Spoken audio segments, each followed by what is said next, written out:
Hey guys, welcome back and happy Friday. All right, guys, well, we're back to talk about some Real Housewives of Orange County drama, former OG of the OC, Heather Dubrow, and everything in between. So before we jump in, if you guys haven't already, go ahead, smash that like button. If you're not subscribed, get subscribed. Don't forget to hit that notification bell. And with that, let's jump right in. It's time for all your binge-worthy pop culture news. Welcome to Up and Adam.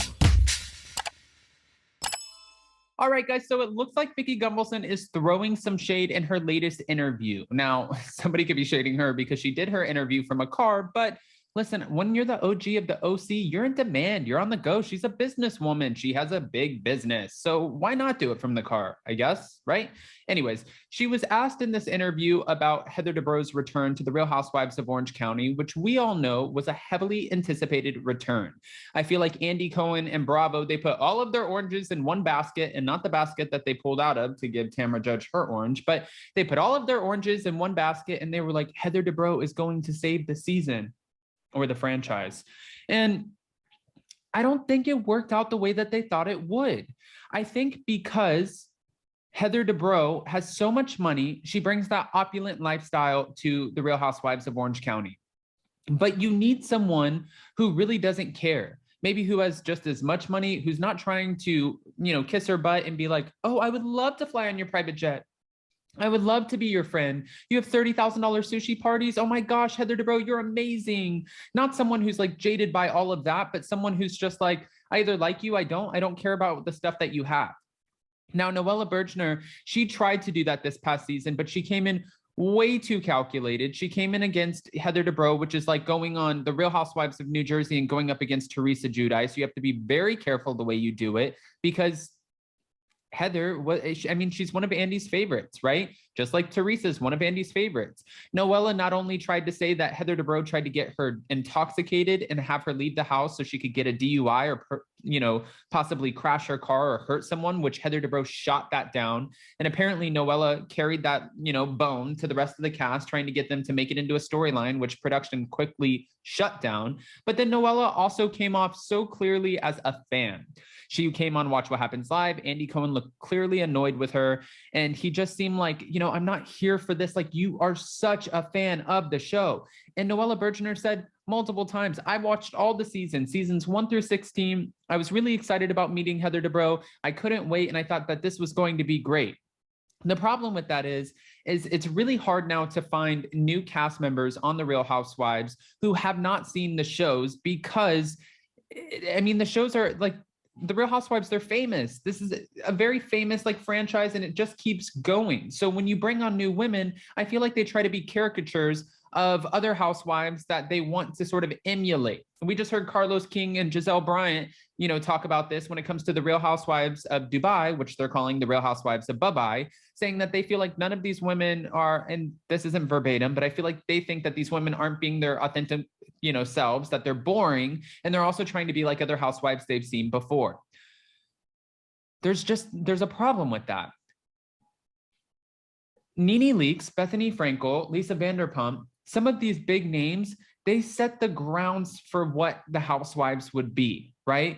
They kind of set the tone. They didn't have like a manual to go off of, and they really just paved the way.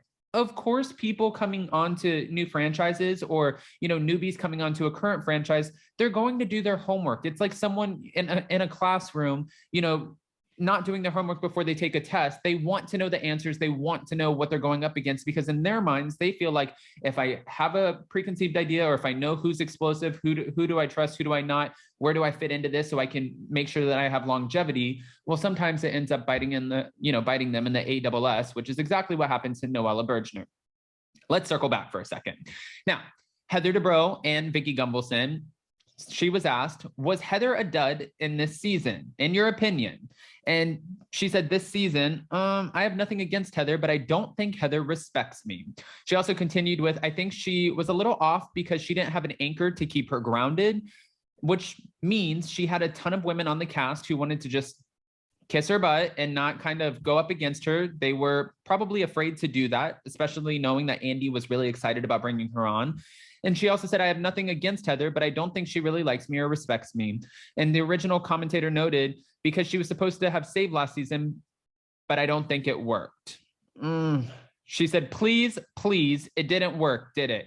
Saying, no, it absolutely did not work. Now, for Tamra Judge, she'll be coming in this season, and that might actually work, even though we know Heather Dubrow congratulated Tamra Judge on her return. Heather Dubrow was also the one who tried to stop Tamra Judge from returning in the first place by saying, how can she return when she has a podcast that talks about housewives? How, like, in what world would that work? Well, Heather Dubrow also has a podcast, and she's also recapped Housewives. So I didn't think that that was a fair shot, you know, given to Tamra Judge at the time. If they weren't going to give her orange back because she had 2 T's in a pod, I thought that that was absolutely ridiculous, and I was not here for it. I even messaged Tamra about that. I'm like, this is BS, and at least give you the opportunity to go on the show and not talk about, you don't have to talk about Real Housewives of Orange County, which we did find out that she's not only not talking about Real Housewives of Orange County, and Teddy Mellencamp is currently looking for a new housewife to replace her to recap Real Housewives of Orange County, but she is going to continue doing her 2 T's in a pod, because now at this point, the podcast is super successful. With Vicki shading Heather Dubrow, though, I wonder if this is personal or if she's just watching the show thinking, you know, something that the rest of the fans think. Not everyone. We don't all share the same opinions. Is she bitter? Is she seeing something? That's the thing, too, is we always allude to the fact that she's bitter because she's been fired. But it doesn't always have to be someone being bitter. Maybe she just thinks it didn't work, did it? She's not the best casting. Okay, we can live with that. But guys, I want to hear your opinions. What do you think about the shade coming from Vicki Gunvalson to Heather Dubrow, letting us know it didn't work? And do you think it'll work this season by adding in Tamra Judge, who will probably come in to set Heather Dubrow and Shannon Bedore straight? I cannot wait. Don't forget, on your way out, to smash that like button. If you're not subscribed, get subscribed. Don't forget to hit that notification bell. And with that, we'll see you next time. Bye, guys. Love you.